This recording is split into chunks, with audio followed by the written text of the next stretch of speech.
My name is Alex, and I've been married to Sarah for 8 years. We live in a small, picturesque town in New England, a place where everyone knows everyone else and secrets are hard to keep. Our home is a charming old house, the kind with creaky wooden floors and a wraparound porch that looks out onto a quiet street lined with maple trees. It's the sort of place where people smile and wave, where kids ride their bikes in the summer, and where you feel safe. Sarah and I don't have any children, but we share our home with a dog named Max, a golden retriever who's as much a part of the family as either of us. We've built a comfortable life together. I work as a software engineer from home, while Sarah is a teacher at the local elementary school. She loves her job, and the kids adore her. She's always been the bright light in any room, full of energy and kindness, the kind of person everyone gravitates towards. Our relationship wasn't perfect, but whose is? We had our ups and downs like any couple, but we always managed to work through them, or at least, that's what I thought. Looking back now, I see that there were signs I missed, little things that should have raised alarms but didn't. Maybe I was too trusting, too wrapped up in my own world to notice what was happening right under my nose. It all began to unravel one sunny afternoon, the kind of day that makes you think everything is right with the world. I remember it clearly because it was the day my life started to fall apart. But before I get to that, let me tell you about the months leading up to it, when the cracks in our seemingly perfect life started to show. It started with subtle changes in Sarah's behavior. At first, I didn't think much of it. She began spending more time on her phone, laughing at messages and quickly putting it away when I walked into the room. When I asked who she was talking to, she'd say it was just her friends from work or her sister. I wanted to believe her, so I did. But then there were other things. Sarah started going out more often, claiming she needed me time to unwind after a long day at school. She'd go to yoga classes, meet up with friends for drinks, or simply go for long walks. I tried not to be the paranoid husband, but it was hard not to notice how she would always dress up more than usual for these outings. She wore her best dresses, styled her hair, and put on makeup, even when she said she was just meeting her friends for coffee. One night, she came home late from one of these outings, and she smelled different. Not her usual perfume, but something else. Something unfamiliar. When I asked her about it, she brushed it off, saying she had just tried a new scent at the department store. I wanted to believe her, so I did. Our sex life, which had always been good, started to decline. Sarah seemed distant, distracted, and uninterested. When I tried to talk to her about it, she accused me of being overly sensitive and insecure. She assured me that she was just tired from work, that it was nothing to worry about. I wanted to believe her, so I did. Then there was the incident with my brother Tom. Tom and I have always been close. He lives a few towns over and visits us often. He's charming, funny, and everyone likes him, including Sarah. But recently, I noticed that Sarah seemed to light up whenever Tom was around. They laughed at each other's jokes a little too much. Their conversations were a little too animated, and their hugs lingered a little too long. I told myself I was imagining things, that I was being paranoid. After all, Tom was my brother, and Sarah was my wife. I wanted to believe they were just being friendly, so I did. One evening, Tom came over for dinner. After we ate, Sarah and Tom sat on the couch, chatting and laughing, while I cleaned up in the kitchen. As I washed the dishes, I glanced over and saw Sarah resting her hand on Tom's knee. It was a small gesture, but it felt like a punch to the gut. When I asked Sarah about it later, she dismissed it as nothing. "We were just having fun," she said. "Tom's like family. You're being ridiculous." I wanted to believe her, so I did. But the suspicions wouldn't go away. They gnawed at me, keeping me up at night, filling my mind with dark thoughts. I started paying more attention, looking for any signs that could confirm or dispel my fears. It was a torturous way to live, caught between wanting to trust my wife and fearing the worst. One day, while Sarah was at work, I decided to check her phone. She usually kept it close, but she had forgotten it on the kitchen counter. My hands trembled as I unlocked it and started scrolling through her messages. Most were innocent, but then I found a thread with Tom. My heart pounded as I read their exchanges. They were flirty, filled with inside jokes and casual endearments. Nothing overtly incriminating, but enough to make my stomach churn. I confronted Sarah that night, showing her the messages. She exploded in anger, accusing me of invading her privacy and not trusting her. She insisted that there was nothing going on, that she and Tom were just close because they had known each other for so long. "He's your brother, for God's sake!" she shouted. I wanted to believe her, so I did. But deep down, I knew something was wrong. The pieces didn't fit, the excuses didn't add up, and the gut feeling that had been gnawing at me for months wouldn't go away. I needed to know the truth, no matter how painful it might be. I couldn't live in this limbo any longer, and I was determined to find out what was really going on between my wife and my brother. The breaking point came on a seemingly normal Saturday. Sarah had left the house early, saying she was going to spend the day with a friend. I decided to use the time to work on some projects around the house, but as the hours passed, a nagging feeling I couldn't shake kept growing. I needed to know where she really was. I called her friend and tried to keep my voice steady as I asked if Sarah was there. The friend hesitated before saying she hadn't seen Sarah in weeks. My heart sank. I thanked her and hung up, my mind racing with dark possibilities. Determined to get to the bottom of it, I remembered the tracking app I had installed on our phones for emergencies. I had never used it before, but now seemed like the time. I opened the app and saw Sarah's location was a hotel across town. A cold wave of realization washed over me. With my heart pounding in my chest, I grabbed my keys and drove to the hotel. The whole way there, I tried to convince myself that there must be some explanation, something that made sense and wouldn't destroy me. But deep down, I knew. When I arrived at the hotel, I took a deep breath and walked into the lobby. I approached the front desk and, with as much calm as I could muster, asked if a Mr. Tom Smith was staying there.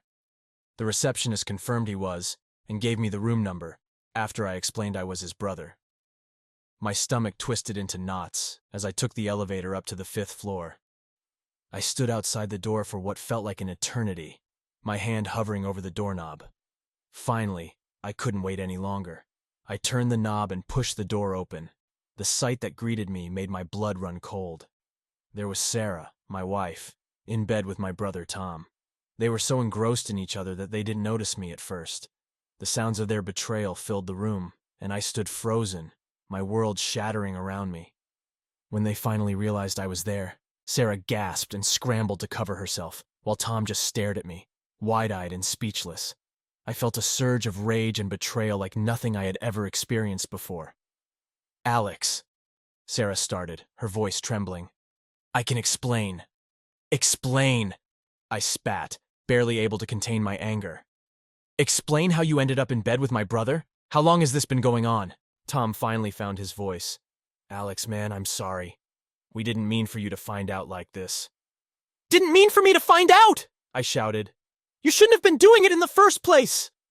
Sarah started crying, but her tears did nothing to soften the searing pain in my chest. "It just happened, Alex. We didn't plan this. Please, let's talk about it." I shook my head, feeling a mix of fury and heartbreak. "There's nothing to talk about, Sarah.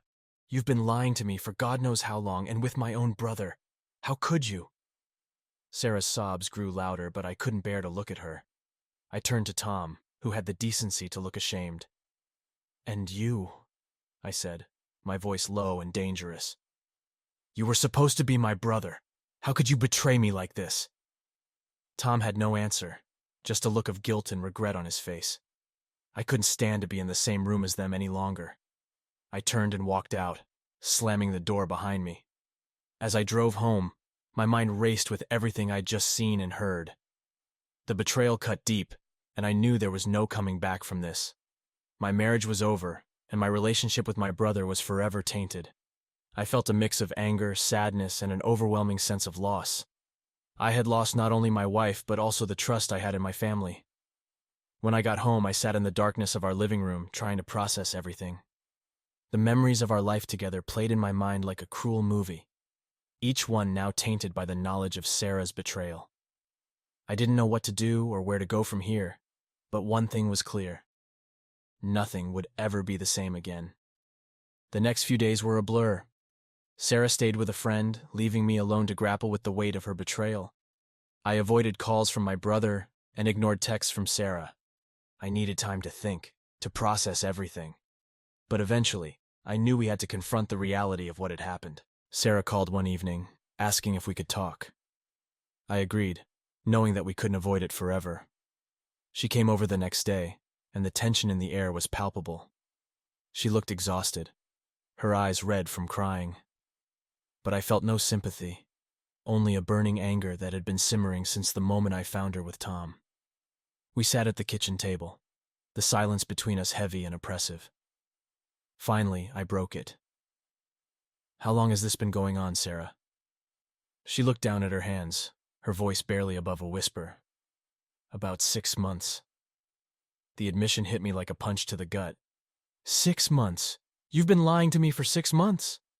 Tears welled up in her eyes. "I'm sorry, Alex. I didn't mean for it to happen. It just did." "That's your excuse?" I snapped. "It just happened. You don't accidentally end up in bed with someone, let alone my brother." She sobbed, but I felt no pity. "I was lonely, Alex. You were always working, always distracted. Tom was there for me, and it just happened." "That's bullshit," I said, my voice rising. "I was working to provide for us, for our future. And you repay me by fucking my brother?" Sarah flinched at my words, but I didn't care. I needed to let out the anger that had been festering inside me. "You could have talked to me, told me how you were feeling. Instead, you chose to betray me in the worst possible way." I know," she cried. "I was wrong, and I'm so sorry. But it wasn't just about the sex. Tom and I, we connected in a way that I felt we lost." Her words stung, but I refused to let her justify her actions. "Don't you dare blame me for this. You made the choice to cheat. You destroyed our marriage, Sarah, not me." She looked at me, desperation in her eyes. "I still love you, Alex. Can't we work through this? Please, we can go to counseling, try to fix things." I shook my head, the pain too fresh, too raw. "There's nothing left to fix, Sarah. You and Tom shattered everything we had. There's no going back." She reached out to touch my hand, but I pulled away. "I can't do this anymore," I said, my voice breaking. "I want a divorce." Her face crumpled, and she broke down in sobs. "Please, Alex, don't do this. We can make it work. I'll do anything." But her pleas fell on deaf ears. The betrayal was too deep, the damage irreparable. I stood up, feeling a strange sense of finality. "You need to leave, Sarah. I can't be around you right now." She looked up at me, her eyes filled with sorrow. "Where will I go?" "I don't care," I said coldly. "Just get out." She gathered her things, her sobs echoing through the house as she left. The door closed behind her, and I was alone again. The silence was deafening, but it was better than the lies and deceit that had filled our home for months. That night, I sat in the living room, staring at the empty space where Sarah used to be. The life we had built together was over, destroyed by her actions. The anger and sadness threatened to consume me, but I knew I had to stay strong. I had to move forward somehow. The next day, I decided to confront Tom. I couldn't let his betrayal go unanswered. I drove to his house, my mind racing with what I would say, how I would handle the confrontation. When I arrived, Tom opened the door, looking like he hadn't slept in days. "Alex," he started, but I cut him off. "Save it, Tom. I don't want to hear your excuses." He sighed, stepping aside to let me in. We sat in his living room, the tension between us almost tangible. "Why?" I asked, my voice trembling with anger. "Why did you do it?" Tom looked down, unable to meet my gaze. "I don't know, Alex. I wish I had a good answer. It just happened." I slammed my fist on the table. "Stop saying that. It didn't just happen. You made a choice, both of you. You chose to betray me." "I know," he said quietly. "And I'm so sorry. I never meant to hurt you." "But you did," I said, my voice breaking. "You destroyed our family. How can you ever expect me to forgive you?" "I don't," he admitted. "I don't expect anything from you. I know I fucked up. I know I lost your trust, and I don't know if I'll ever earn it back." His admission did little to ease the pain. "You were my brother, Tom. I trusted you. How could you throw that away?"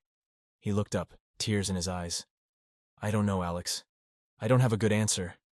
I'm so sorry." The sincerity in his voice was clear, but it didn't matter. The damage was done, and nothing he could say would change that. I stood up, feeling a wave of exhaustion wash over me. "I need to go," I said. "I can't be here right now." Tom nodded, his face etched with regret. "I understand. But if you ever need to talk, I'm here." I didn't respond. I just walked out, leaving behind the wreckage of my family. As I drove home, I knew that the road ahead would be difficult. But I also knew that I had to keep moving forward, no matter how painful it was.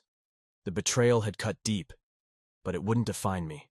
I would find a way to rebuild, to heal, and to move on. The days that followed were some of the darkest I've ever experienced. Anger and betrayal coursed through my veins like poison, keeping me awake at night and haunting my thoughts during the day. I knew I couldn't let Sarah and Tom's actions go unpunished. They had taken everything from me, and I wanted them to feel the same pain I was enduring. I spent hours planning my revenge, driven by a need for justice, or perhaps just the need to hurt them as much as they had hurt me. My first step was to gather evidence. I couldn't let their betrayal be swept under the rug or dismissed as a misunderstanding. I needed proof to expose their infidelity to the world. I started by hacking into Sarah's email and social media accounts. It wasn't difficult, considering I knew most of her passwords. What I found only fueled my rage. Explicit messages, photos, and plans for future rendezvous with Tom. I saved everything to a folder on my computer, documenting every sordid detail. The evidence was damning, and I felt a grim satisfaction knowing it would soon be their undoing. Next, I turned my attention to Tom. I knew he had a high-profile job at a prestigious law firm, a job that required him to maintain a spotless reputation. I dug deeper into his personal life, finding more incriminating evidence that tied him to Sarah. Photos of them together, records of hotel stays, and messages detailing their affair. It was more than enough to destroy his career and his standing in the community. With all the evidence in hand, I decided to strike. I anonymously sent the photos and messages to Tom's boss, ensuring it landed directly in his inbox. I knew the firm had a strict code of conduct, and an affair with a client's wife would be grounds for immediate termination. I could only imagine the look on Tom's face when he was called into his boss's office and confronted with the proof of his indiscretions. My next target was Sarah's job. She loved teaching, and her students adored her, but I couldn't let her continue living her life as if nothing had happened. I sent the evidence to the school board, along with an anonymous tip about her inappropriate relationship. It didn't take long for the board to act, suspending her pending an investigation. With their professional lives in tatters, I turned my focus to our social circle. Sarah and Tom were well known in our town, and I wanted everyone to know the truth about them. I created a fake social media account and began posting the evidence, tagging mutual friends and family members. The posts quickly went viral within our community, and the backlash was immediate and brutal. Friends who once admired Sarah and Tom now shunned them. Invitations to social events were revoked, and whispers followed them wherever they went. The perfect images they had cultivated were shattered, replaced by the harsh reality of their betrayal. As satisfying as it was to see them suffer, it didn't erase the pain I felt. Each day was a struggle, filled with moments of intense anger and overwhelming sadness. But I couldn't allow myself to wallow in despair. I had to stay strong, to keep pushing forward. One evening I received a call from Tom. I hesitated before answering, unsure if I was ready to face him again. "Alex, please," he began, his voice trembling. "I know you're behind all of this. You have to stop. You're ruining our lives." I felt a surge of satisfaction at his desperation. "Did you really think you could get away with it, Tom? That you could destroy my life and walk away unscathed?" "We made a mistake," he pleaded. "But this is too much. You're destroying everything." I laughed bitterly. "You destroyed everything the moment you decided to sleep with my wife. This is just the fallout. Deal with it." I hung up, not wanting to hear any more of his excuses. As much as it hurt, I knew I couldn't stop. They had to face the consequences of their actions, just as I was facing the consequences of their betrayal. In the following weeks, the fallout from my actions continued. Tom lost his job and Sarah was fired from hers. Their reputations were in ruins and they were pariahs in our community. They had no choice but to sell their homes and move away, hoping to start anew somewhere else. I felt a sense of closure, knowing that they had paid for what they had done. But the pain of their betrayal still lingered, a constant reminder of the life I had lost. I knew I had to find a way to move on, to rebuild my life from the ashes they had left behind. It wouldn't be easy, but I was determined. I would find a way to heal, to reclaim my happiness. And though the road ahead was uncertain, I knew one thing for sure. I would never let anyone hurt me like that again. It had been weeks since I set my revenge plan in motion. Sarah and Tom were reeling from the consequences, their lives in disarray. I had achieved what I set out to do, but the satisfaction was short-lived. The time had come to face Sarah again, to have the conversation we had been avoiding. It was time to talk about the divorce. Sarah called me one evening, asking if we could meet. Her voice was subdued, filled with a weariness that mirrored my own. We agreed to meet at a small cafe on the outskirts of town, a place far from prying eyes and judgmental whispers. When I arrived, Sarah was already seated at a corner table, staring blankly into a cup of coffee. She looked up as I approached, her eyes red and puffy from crying. I sat down across from her, the silence between us heavy and strained. "Thank you for meeting me," she began, her voice trembling. "I know I've caused you so much pain, and I'm sorry. I know that doesn't mean much now, but I need you to know." I nodded, feeling a mix of anger and pity. "Sarah, we need to talk about the divorce. We can't keep dragging this out." She looked down, tears spilling onto her cheeks. "I know, Alex. I know we do. I don't know where to start." I took a deep breath, trying to steady myself. "We need to figure out how to divide our assets, how to handle the house, the accounts, everything. I want this to be as painless as possible, but we need to be realistic." Sarah nodded, wiping her tears. "I understand. I've already spoken to a lawyer. They said we can file for an uncontested divorce, given everything that's happened. It will make things faster and less complicated." "That's probably the best option," I agreed. "We both want this to be over as soon as possible." She reached across the table, her hand trembling. "Alex, I know I've hurt you in ways I can't even comprehend, but I still love you. I never wanted this to happen. I was weak, and I made terrible choices, but please believe me when I say I never stopped loving you." I pulled my hand back, unable to look at her. "Sarah, love isn't supposed to hurt like this. You betrayed me in the worst possible way, with my own brother. I don't think I can ever forgive you for that." Her sobs grew louder, drawing the attention of a few patrons nearby. I know I don't deserve your forgiveness, but I need you to know that I'm truly sorry. I wish I could take it all back." I sighed, feeling a mix of exhaustion and resignation. "What's done is done, Sarah. We can't change the past. We can only try to move forward. For now, let's focus on finalizing the divorce. We can work out the details through our lawyers." She nodded, trying to compose herself.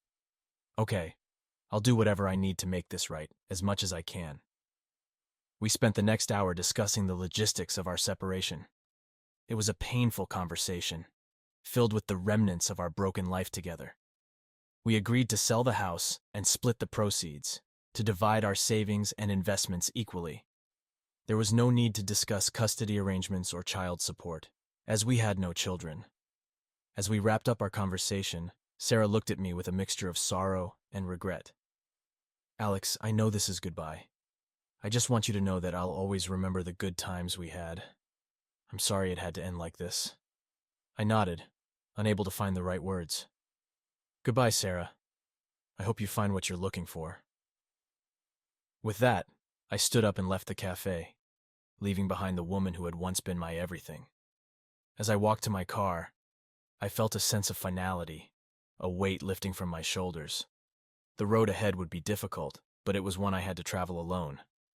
The next few weeks were a blur of paperwork and meetings with lawyers.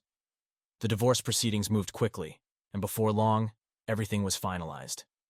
Sarah and I signed the papers, officially ending our marriage. The house was sold, and the proceeds were split. We divided our belongings, each taking what we needed to start anew. As I watched the moving truck pull away from our house for the last time, I felt a strange mix of emotions: sadness for what we had lost, relief that it was finally over, and a glimmer of hope for the future. I had been through hell, but I was still standing. I was ready to start the next chapter of my life, whatever it might hold. The courtroom was a cold and sterile place, a stark contrast to the warmth and comfort of the home Sarah and I had once shared. As I walked in, I felt a sense of detachment, as if I were observing someone else's life. The divorce trial, though straightforward, was a necessary formality to put an end to our broken marriage. Sarah was already there, sitting with her lawyer. She looked worn and frail, a shadow of the woman I had once known. Tom was conspicuously absent, and I felt a bitter satisfaction knowing he was facing his own set of consequences. My lawyer, Mr. Thompson, guided me to our seats, and we prepared to face the judge. The judge entered, a stern-looking woman with an air of authority. She called the court to order and began reviewing our case. Given the evidence of infidelity and our mutual agreement on the division of assets, the proceedings were relatively smooth. Sarah's lawyer presented her case first, emphasizing her regret and willingness to cooperate with the terms we had agreed upon. Sarah spoke briefly, her voice trembling as she reiterated her apologies and expressed her desire for a quick resolution. When it was my turn, Mr. Thompson laid out the facts: the affair, the betrayal, and the irrevocable breakdown of our marriage. He presented the evidence I had gathered, ensuring there was no doubt about the cause of our divorce. I felt a mixture of anger and sadness as the details of Sarah and Tom's betrayal were laid bare before the court. The judge listened attentively, her expression neutral. When both sides had finished, she took a moment to review the evidence and our agreements. Finally, she looked up, her gaze piercing through the silence. Based on the evidence presented and the mutual agreement of both parties, I hereby grant the dissolution of the marriage between Alex and Sarah. The terms of the divorce, including the division of assets, are approved as submitted. The sound of the gavel striking the bench was like a final nail in the coffin of our marriage. It was over. The judge adjourned the court, and we were free to leave. I stood up, feeling a strange sense of relief and emptiness. As we walked out of the courtroom, Sarah approached me. "Alex, can we talk for a moment?" I hesitated, but then nodded. We stepped outside, away from the prying eyes of the courtroom. "I know you don't want to hear this, but I'm truly sorry for everything," she said, tears welling up in her eyes.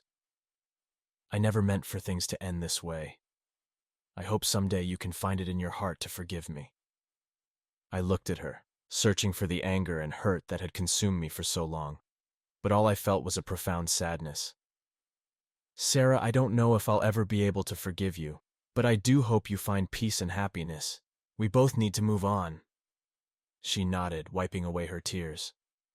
"I understand. I wish you the best, Alex. Goodbye."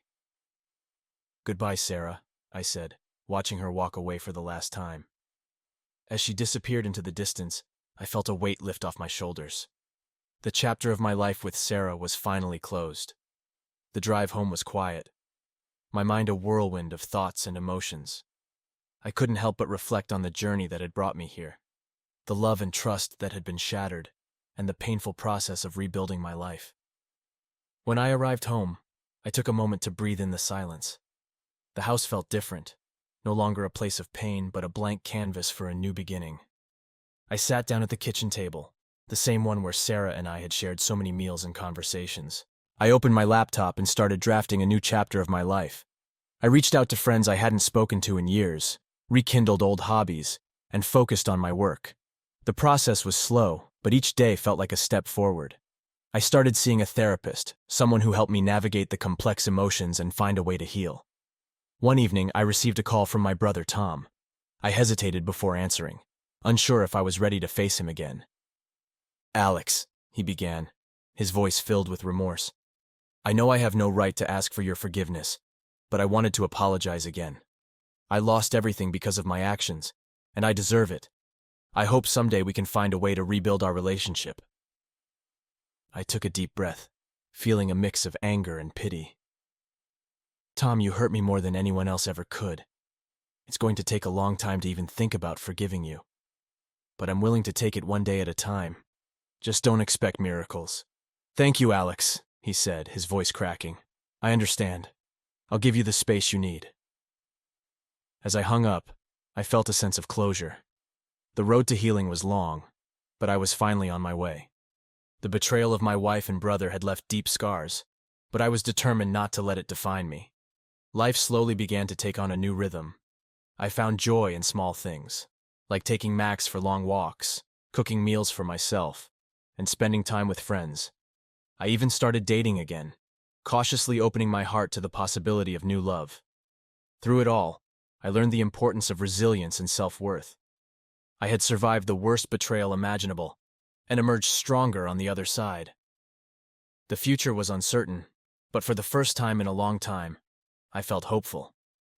As I looked out at the sunset from my porch, I knew that I had finally reclaimed my life. The past was behind me, and a new chapter was beginning. And though the scars of betrayal would always be a part of me, they no longer held me back. I was ready to embrace whatever came next, with an open heart and a newfound strength.